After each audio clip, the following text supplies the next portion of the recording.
Sehat, gimana bro? Mantap, mantap, Aman mantap. ya? Sehat-sehat aja, tapi sepertinya kondisi jantung nih banyak berdebar hari ini, bro. Kalau ngelihat, iya kalau Iya, kita iya, lihat karena market IHSG ya. hari ini, iya benar-benar karena kalau kita lihat kan market kita hari ini banyak banyak koreksi gitu ya, dan ya kena zona hijaunya cuman bentar doang, habis itu dibawa lagi ke zona merah gitu, bro. Nah, ini Betul. sebelum kita membahas ya, sebelum kita membahas terkait dengan bandarmologi secara keseluruhan, karena kita tahu Bro Albert baru aja ngerilis buku ya yang membahas tentang bandarmologi. Saya pengen tanya dulu nih, untuk Bro Albert sendiri Boleh. ngelihat kondisi IHSG kita itu tanggapannya seperti apa hari ini? Akankah terjun lebih dalam lagi? Silakan. Oke. Jadi kalau kita lihat market ya secara keseluruhan, ya, lihat IHSG. Saya pribadi merasakan bahwa kita akan lanjut turun. Ya, bukan lanjut rebound, tapi lanjut turun. Bisa saja ke 6850, bisa saja 6800. Ya. Nah, kenapa saya bikin ya sebuah assumption ya kalau IHSG bisa lebih cenderung turun dibanding bertahan atau bahkan rebound kembali. Karena sebenarnya cukup sederhana ya. Transaksi dari lokal itu volume sudah semakin lama semakin tipis. Artinya retail trader yang dulu tahun 2020 akhir kita itu kan bangga banget berita ya. Wah, retail itu naik terus jumlahnya. Sekarang kebalik, itu turun terus, transaksi turun dan semakin lama semakin sepi, market tidak ada yang serap dari sisi retail. Nah, sekarang berarti itu ibaratnya dari market maker lokal melawan asing, ya kan? Nah, asing kan kita masih bisa lihat dari segi flow mereka.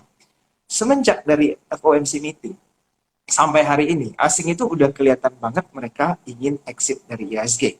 Ya, setelah pada saat waktu lokal coba angkut, langsung net sale-nya ratusan M bahkan hampir triliunan, ya kan? Di TP sama internasional bahkan. Nah, sekarang kalau asing nggak ngapa-ngapain, ISG juga tetap amblas, malah amblasnya lumayan. Ini hari ini kan asing ibaratnya wait and see.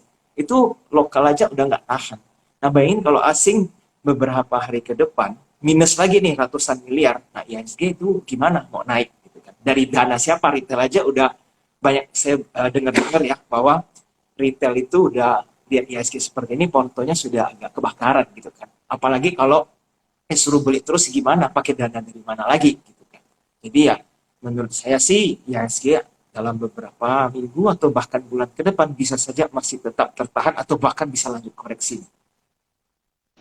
Itu Mhm. menurut Jadi saya ya, ini, bukan untuk iya, iya, nakut-nakutin iya, iya, teman-teman di iya. sini. Iya, oke, oke. Karena kan emang tiap analisa itu punya metode masing-masing, gitu Betul, ya, Bro Albert ya. Kalau Bro Albert ini kan lebih banyak melihat dari sisi bandarmologinya atau dari sisi benar.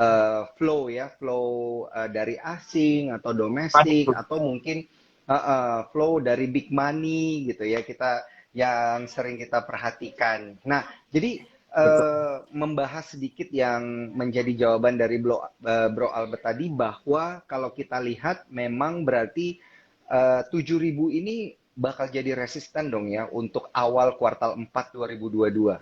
Bener nggak bakal kayak gitu?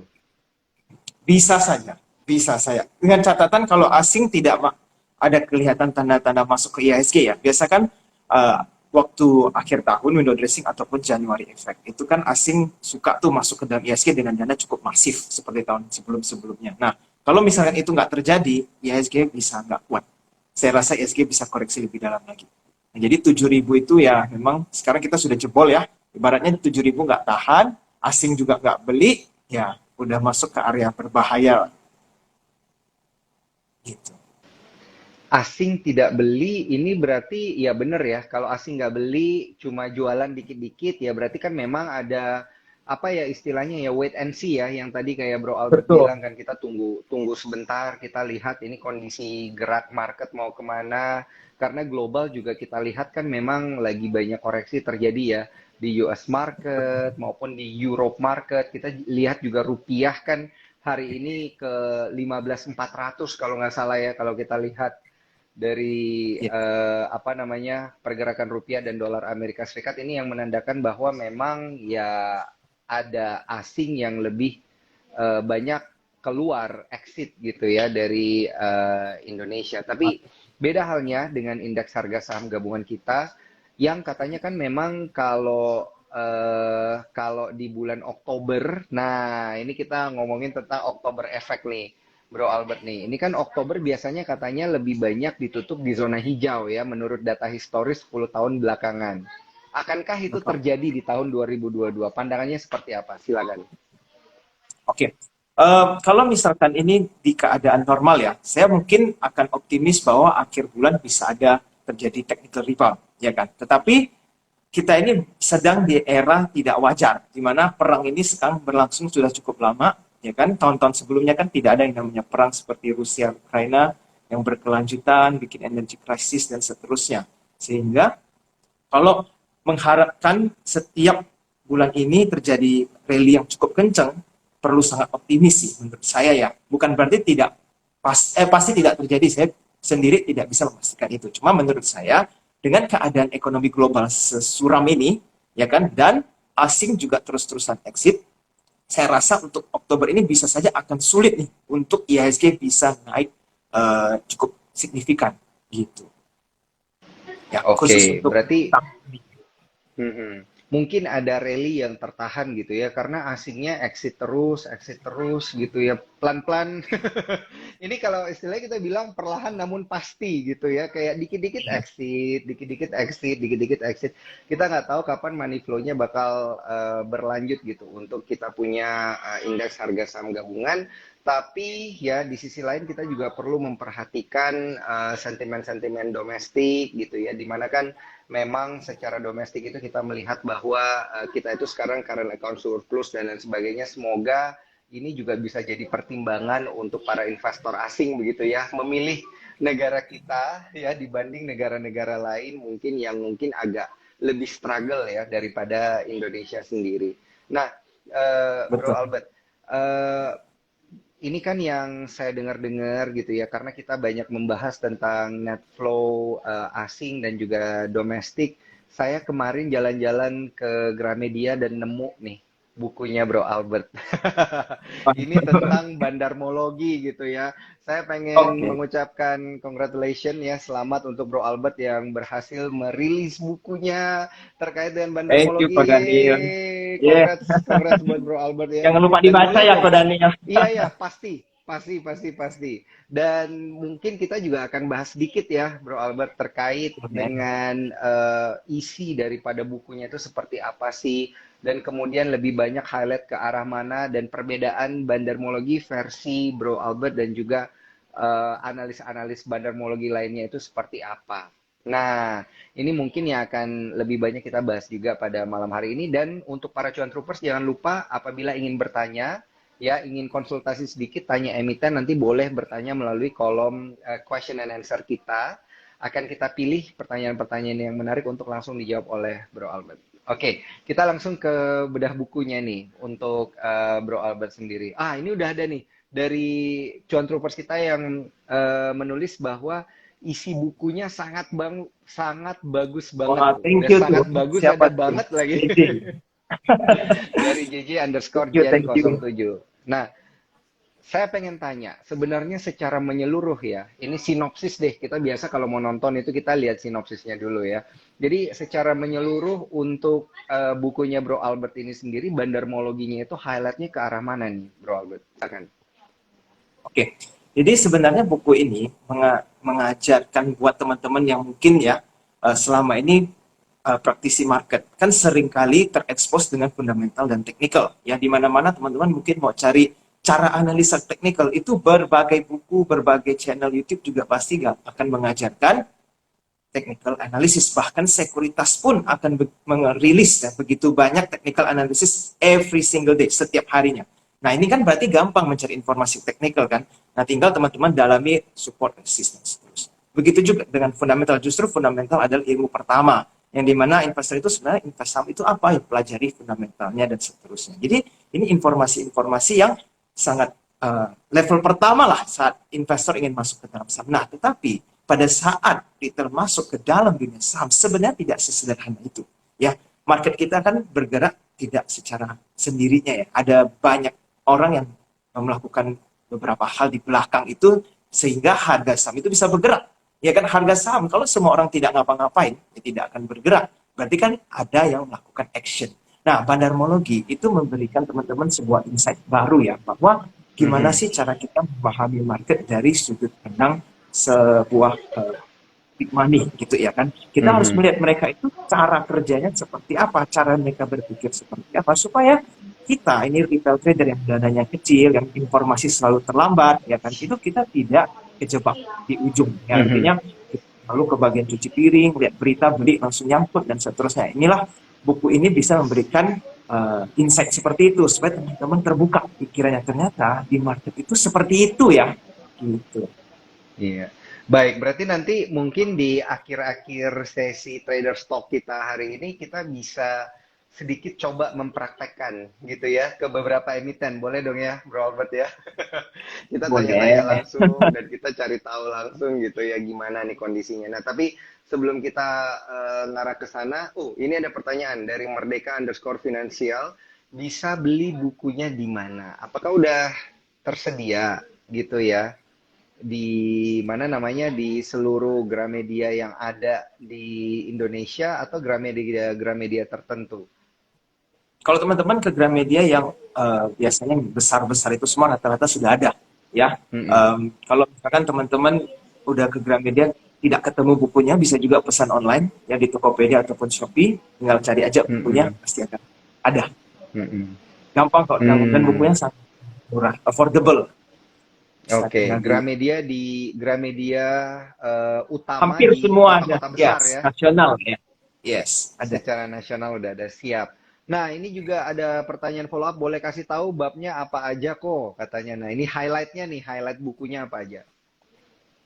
Oke, jadi bukunya ini beberapa hal yang saya sharingkan ya, maksudnya daftar isi lah ya, maksud dari pertanyaan itu mungkin ya. Ya ada Mm-mm. cara menganalisa saham secara bandarmologi, kita juga mempelajari tentang eh, psikologi pasar, money management, ya kan, dan ada teknik-teknik yang teman-teman bisa gunakan saat melakukan trading swing, dan juga teman-teman bisa ada teknik pre-IPO di mana IPO hunter istilahnya, kan kita juga bisa mendapatkan cuan melalui IPO yang sempat Mhm. banyak banget tuh kan tahun ini kan. Nah itu banyak banget yang teman-teman sebenarnya kalau udah tahu strategi tersebut bisa mendapatkan cuan yang lumayan konsisten dari IPO. Nah, jadi Mhm. kira-kira buku itu isinya seperti itu, dan yang paling heavy itu adalah di trading psychology, money management, dan analisa. Karena itu yang saya kupas cukup detail ya, supaya teman-teman bukan cuma dapat kulit-kulitnya doang. Teman-teman pas baca itu mengerti gitu. Oh, cara analisanya harus seperti ini, cara menghindar dari jebakan-jebakan itu seperti ini. Itu ada di dalam buku ini semua. Mantap banget, mantap banget. Berarti ini basically bisa kita bilang how to exit from bandar jebakan ya, jebakan bandar 101. Jadi kan biasa memang kita yang nyangkut-nyangkut ini karena kita trader pemula itu ya karena kita kurang paham ya dengan trading psychology, bener tadi yang Bro Albert bilang gitu dan juga kita nggak ngerti pola pikir market maker itu sebenarnya seperti apa gitu kan ya. Karena kita nggak paham, kita asal masuk aja ke beberapa emiten akhirnya nyangkut. Nah, ini mungkin bisa menjadi satu bacaan yang menarik untuk rekan-rekan trader gitu ya supaya bisa lebih pinter ya, supaya bisa lebih pinter atau lebih paham gimana cara para market maker berpikir. Jadi kita bisa lebih aman gitu ya. Risiko bertransaksinya itu jadi lebih minim, cuannya bisa jadi lebih tinggi. Nah, ini banyak yang bertanya tentang apa judulnya, apa judulnya. Nah, ini saya bukain ya. Judulnya adalah Rahasia Trading Bandarmologi dalam kurung AG Invest, a Game Changer gitu ya dan sudah Yes. tersedia di toko buku Gramedia terdekat di kota-kota besar dan basically secara nasional udah ada ya bro ya. Yes, Nah betul. Ini ya ini yang bukunya seperti ini seperti nih. ini covernya. Ada Tada, sini lihat nih. iya. Oke, mungkin nanti buat Cuan Troopers boleh dong nih dapat apa giveaway buku dari Bro Albert bisa dong ya? Boleh. Nggak dikasih tahu Boleh ya. aja nanti. Oke, jadi syaratnya ngetek ke Sukor dan ngetek ke AG Invest juga gitu ya, seperti biasa ya. Seperti biasa. Oke. Oke, nanti bisa dapat buku gratis dari Bro Albert ya, AG Invest. Nah, Instagramnya jangan lupa dicatat, yang perlu di tag adalah @sukor sekuritas dan juga tag ke AG Invest Official ya Instagramnya. Jangan lupa dan juga mau tag ke saya juga boleh, tag ke Instagram pribadinya Bro Albert juga boleh ya untuk mendapatkan buku dari Bro Albert Rahasia Trading Bandarmologi dan juga bisa mendapatkan buku Merdeka Finansial dengan investasi saham karangan Bernard Wijaya, CEO dari Sukor Sekuritas ya. Wah, hari ini kayaknya banyak hadiah ya yang bisa dikasih untuk para Beruntung cuan nih ikut troopers hari ya. ini nih ya. Iya, beruntung banget yang bisa ikut hari ini. Kalau kemarin cuma dapat satu buku, hari ini bisa dapat dua buku. Ya, jadi tapi kuotanya terbatas ya, rekan-rekan cuan troopers mungkin hanya 3 sampai 5 aja. Jadi jangan lupa langsung IG story dan tag ya, tag ke Sukor Sekuritas dan juga AG Invest Official. Coba lihat cover bukunya. Oke, cover bukunya yang ini ya. Tada, gitu ya. Oke, pokoknya cari aja yang gambarnya Bro Albert. Berarti itu bukunya. Ngomong-ngomong ini buku pertama ya, Bro Albert ya. Yes, betul. Oke, ini buku pertama. Jadi the first one will always be the most special. Ya, jadi pasti I put a lot of rekan-rekan. effort ya untuk menulis buku ini itu cukup karena dipikirkan dengan sangat matang, yang Iya, dilakukan berapa lama research. sih, Bro? Berapa lama sih, Bro, sebenarnya buat nulis satu buku ini? Eh, 1 tahunan lebih. Setahun untuk Iya, jadi karena kan menisari-sarikan ilmunya ya ke dalam satu buku. itu 1 tahun udah termasuk dari awal sampai akhir dicetak sih ya. Jadi pada saat Mm-mm. proses research dan seterusnya itu ya 1/2 tahun gitu kan. Lalu ditulis, direvisi supaya teman-teman semua pas baca itu langsung gampang mengerti gitu kan. Karena kalau terlalu teknikal kayak buku sekolah begitu kan nanti males bacanya kan, ini kok membosankan. Nah, jadi saya mesti Iya, memberikan iya, iya, iya, iya. ilustrasi-ilustrasi yang cukup paham, gampang dipahami Mhm. gitu.